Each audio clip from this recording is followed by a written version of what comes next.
Desde el pasado 28 de este mes se ha desarrollado un gran operativo en Brasil, en Río de Janeiro, más propiamente en dos favelas, y para ello vamos a conversar a través de la tecnología Zoom con Haroldo Cerabolo Cereza, periodista independiente de ese país. ¿Cómo está, Haroldo? Qué gusto poder conversar con usted. Lo saluda Oscar Romero. Buenos días. Buenos días, Oscar. Estoy bien en São Paulo. Puedo hablar sobre este operativo muy mal sucedido que se pasó en Río. A ver, ¿qué ha motivado al gobierno brasileño a realizar este mega operativo, tanto policial y militar, en dos favelas de Río de Janeiro? Primeramente hay que entender que en Brasil la seguridad pública es una cuestión que la responsabilidad no es del gobierno federal, o sea, la decisión no es del equipo de Lula, es una decisión del gobierno estadual o una cosa más próxima del departamento en Bolivia. Entonces, hay que entender que la decisión no es del gobierno brasileño, pero del gobierno de Río de Janeiro. Esta es la primera cosa a aclarar. La segunda que Río de Janeiro, cada estado brasileño hay su propia policía. Y la policía de Río de Janeiro es muy conocida por su extrema violencia y por su desrespeto a los derechos humanos. En todo Brasil tenemos problemas con los respetos a los derechos de las poblaciones más pobres, los negros. Entonces, pero en Río la situación es mucho peor. Entonces, esta decisión es una decisión del gobierno de Río de Janeiro, no del gobierno federal. Muy bien. La segunda cuestión es que este tipo de operativo es muy recurrente en Río, pero lo alcance, lo total de muertos es excepcional. Há muchas muertes en Río producidas por la acción policial, mucho más que lo razonable. Pero esta operación significó algo como un incremento absurdo en las muertes provocadas por la acción policial. Entonces, estoy en São Paulo. Muchos años atrás, cuando era un estudiante en la universidad, en 1992, 111 personas fueron muertas en un único día. Este hecho que aconteció en un cárcel fue muy marcante por la historia de São Paulo y por la historia de Brasil. Pienso que lo que se pasó en Río estos días será una tragedia que jamás nos olvidaremos en Brasil. Haroldo, lo que tú mencionas, ¿no? Son más de 130 muertos que ha dejado este operativo. Se califica que ha sido el operativo más letal en la historia, y en base a lo que tú también nos brindas estos datos, pues genera ciertas preocupaciones. ¿Por qué el Comando Vermelho sigue siendo, a pesar de décadas y décadas de que ha habido operativos, sigue teniendo ese control y ese poder en el crimen organizado? La primera cosa es que tenemos una cuestión de fondo. Comando Vermelho es una organización producida por la gente que está en las comunidades, pero es una organización que trabaja con el tráfico de drogas, que es un problema internacional porque es una especie de commodity muy valorizada, porque la represión al uso de drogas también hace que su precio sea aumentado y hace con que este producto sea muy lucrativo. Pero las acciones, el Comando Vermelho no es el problema central. El problema central de esta operativa es que no es una acción contra el Comando Vermelho, es una acción contra una población y una región de Río de Janeiro en que está el Comando Vermelho. Esta es una diferencia muy importante, porque estamos combatiendo el crimen organizado en barrios pobres como Complejo de Alemán, Peña, pero no es la que está el problema. El problema está en el dinero, la grana, la plata que circula por cuenta del crimen organizado. Entonces, una acción en un operativo como este, en una región como el Complejo de Alemán, no hace cualquier cambio significativo en la estructura del Comando Vermelho. Lo que puede pasar es que se cambia los responsables por el control de una región como esta, pero no va a cambiar la situación económica del Comando Vermelho. El Comando Vermelho es una de las organizaciones criminales de Brasil, no es la única. Y creo que no es una situación que se puede decir que ¿cómo se puede decir que se va a combatir el Comando Vermelho con una acción que es localizada, cuando el Comando Vermelho está en todo Rio de Janeiro, no solo en la ciudad, pero también en el estado y también en Brasil y en otros estados? O sea, lo que se tiene que hacer es recortar las fuentes de dinero para el crimen organizado. La plata no puede andar, la gente puede. La plata que no puede andar de un lado para otro. Este es el problema. No se hace el combate al crimen con una acción violenta, trágica, y que marcará generaciones de personas en Río y en Brasil para combatir el tráfico y el crimen organizado. ¿Qué perfil tienen estas personas que han fallecido? La cifra de 130. ¿Son miembros del Comando Vermelho? ¿Ha habido otras bajas o civiles? Y si se confirma también la muerte de parte del lado de los policías y militares quienes han participado en dicho operativo. Bom, se dice hubo 4 muertes de policiales, ¿cierto? Los otros todos son civiles. Mesmo la gente que es marginal, que trabaja para el Comando Vermelho, son civiles. Pueden portar armas, pueden conocer cómo se utilizan, pero son civiles. Este es el primer punto. No son militares, ¿cierto? Entonces tenemos ayer 4 muertes de militares. Hubo 60 muertes de jóvenes, en su mayoría no tenemos ainda, solo mitad están ya identificados, o sea, no sabemos los detalles de la otra mitad de los muertos. Hubo una grande atrapa. Los jóvenes fueron atrapados en una región de floresta y mucha gente fue muerta y abandonada dentro de la floresta. O sea, los cuerpos fueron rescatados por los propios familiares, por la gente que conocía que no fue la policía, no fue el Estado brasileño que entró en la mata para pegar los cuerpos. Entonces tenemos una situación muy violenta, una violencia que no se acaba en la muerte de las personas, pero continúa con el tratamiento que se recibe.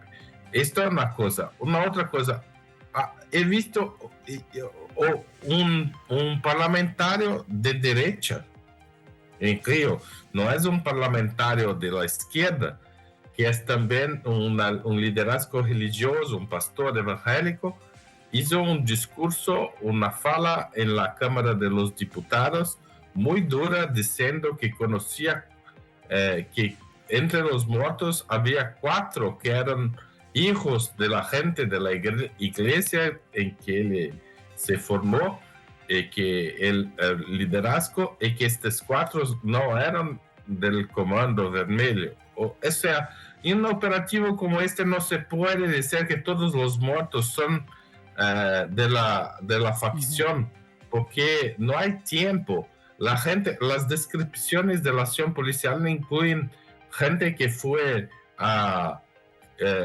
que se mató el cachorro, el Claro. perro. Es una violencia generalizada. Entonces no sabemos cuántos fueron muertos del Comando Vermelho. No sabemos, no se Ahora, sabe. es importante mencionar aquello también, ¿no? En esta ola de violencia, ¿qué tipo de armamento se ha incautado? Porque se habla inclusive y se veía en las imágenes que se difundían en las redes sociales en el momento del operativo del otro lado, es decir, de la gente que vive en las favelas. Las respuestas eran bastante fuertes en torno a bombas caseras, armas de corto y largo alcance. Entonces nos da una lectura que hay favelas que están muy bien armadas y que responden también a este tipo de operativos. Sí, claro. Esto es una verdad. No es posible decir que la gente no está armada, que no hay, que no hay condiciones de conflicto, que hubo una operación solo con la violencia de la policía. Es verdad que las facciones están muy preparadas para enfrentar a la policía, pero están muy preparadas por dos motivos. El primero es que son muchos años de confrontaciones como esta, en menor escala, en situaciones un poco menores, pero esta situación de guerra fue provocada por una opción del Estado brasileño de hacer una guerra contra la gente.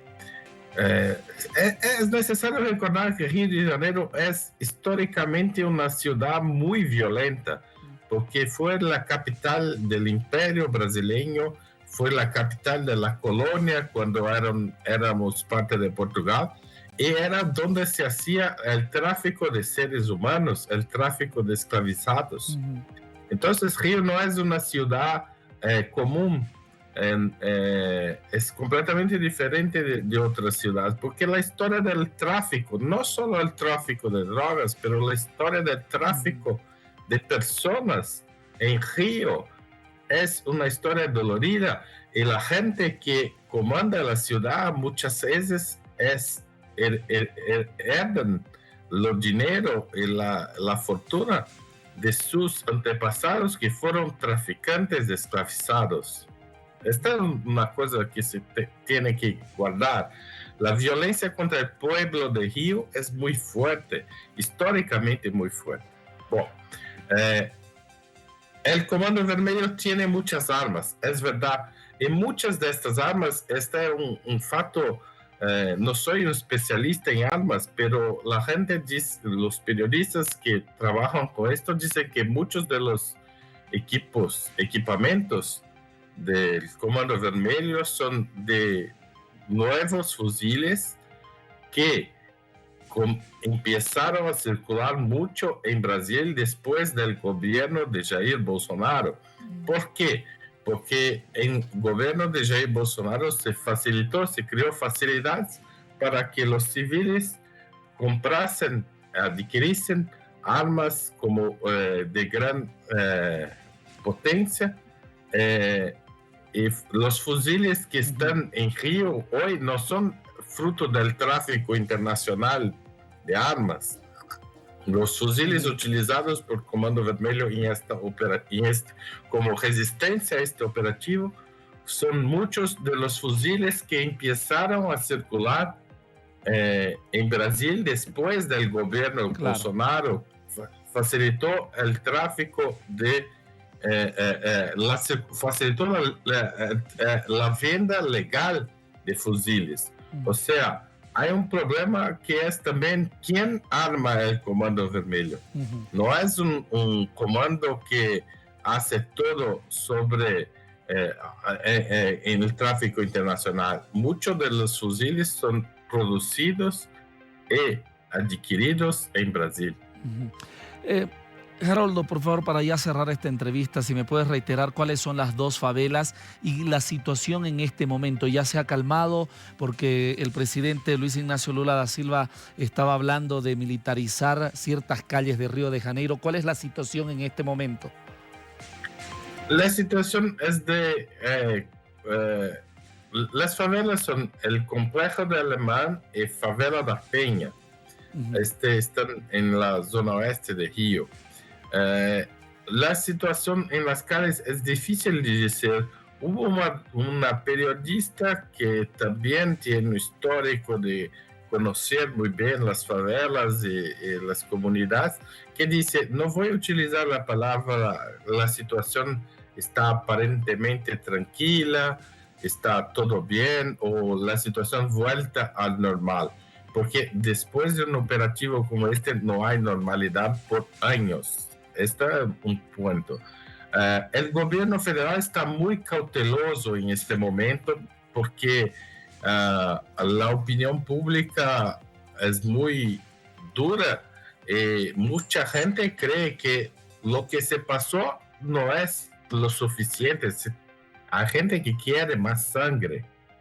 Entonces el gobierno tiene que trabajar con esta opinión pública que es muy dura y quiere más violencia, y también con la situación que hubo un gobierno de Estado que comandó una tragedia.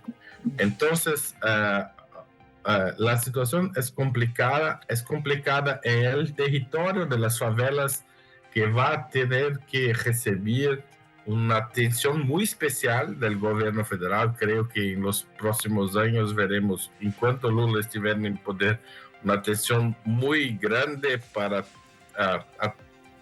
intentar recuperar un poco el respeto de la comunidad. Hubo hechos parecidos en el pasado que las comunidades pudieron se reconstruir, pero es siempre algo muy traumático. Entonces, la situación no es normal en Brasil. Estos hechos fueron muy fuertes, tendrán muchas consecuencias en la vida policial, civil de Brasil. Es muy trágico lo que se pasó. Estoy muy impactado y muy triste por vivir esta situación de nuevo. Me recuerdo del masacre del Carandiru, que hablé en el inicio de las nuestras conversaciones en 1992, que fue un evento muy trágico y con dolorosa memoria por la gente. La gran facción que concorre con Comando Vermelho en Brasil, el PCC, el primero comando de la capital, se empezó a organizar después de este masacre. Estos masacres tienen una consecuencia muy nefasta en la historia. Muy bien, Haroldo, qué gusto conversar contigo, y sin duda vamos a estar haciendo el seguimiento tanto de las autoridades, quienes ya han hablado con los medios de comunicación, y por supuesto también la situación que vive Río de Janeiro en estos momentos. Gracias, Haroldo. Gracias, Oscar. Estoy a disposición de todos ustedes. Estaba con nosotros Haroldo Cerabolo Cereza, él es periodista independiente, nos informaba sobre este mega operativo que se ha desarrollado días pasados en Río de Janeiro, donde se intervino 2 favelas. Señalaba que no es parte el operativo del gobierno de Luis Ignacio Lula da Silva, sino la coordinación se realizó con los gobiernos federales y estatales, y que realizaron este mega operativo donde participaron más de 2.500 policías y militares.